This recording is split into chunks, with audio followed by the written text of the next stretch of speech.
The EETV box offers two primary methods for connecting to the internet: a wired Ethernet connection or wireless Wi-Fi. Understanding the differences between these options will help you choose the best setup for your streaming needs. Here's the latest EETV Pro box from 2024.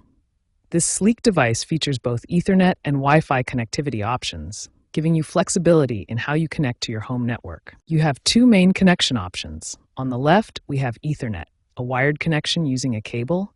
On the right, Wi-Fi provides wireless connectivity through radio waves. Ethernet connections use a physical cable to connect your EETV box directly to your router or modem. This provides the most stable and reliable connection possible. The latest EETV Pro box supports Gigabit Ethernet, providing speeds up to 1,000 megabits per second. For wireless connectivity, it features Wi-Fi 6 technology, also known as 802.11ax standard. Different streaming qualities require different internet speeds. For standard HD streaming, you need a minimum of 10 megabits per second.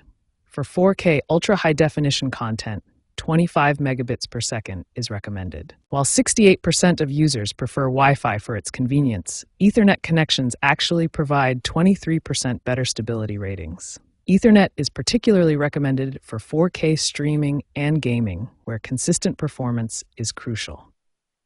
Both connection methods have their advantages. The choice between Ethernet and Wi-Fi depends on your specific needs, home setup, and streaming requirements.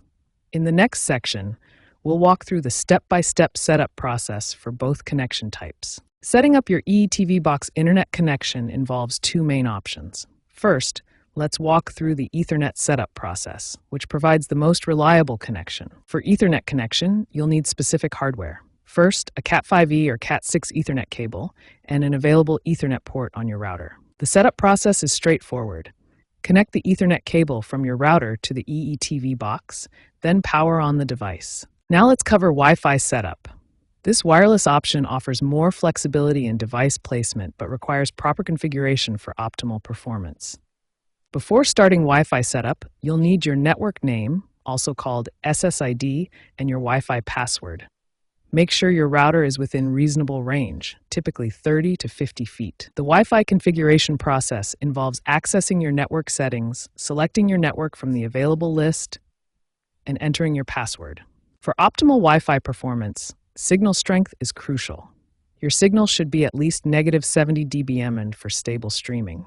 DNS configuration can also improve your connection. You can use EE's DNS servers or alternatives like Cloudflare for potentially better performance. Finally, proper router placement can improve Wi-Fi performance by up to 40%.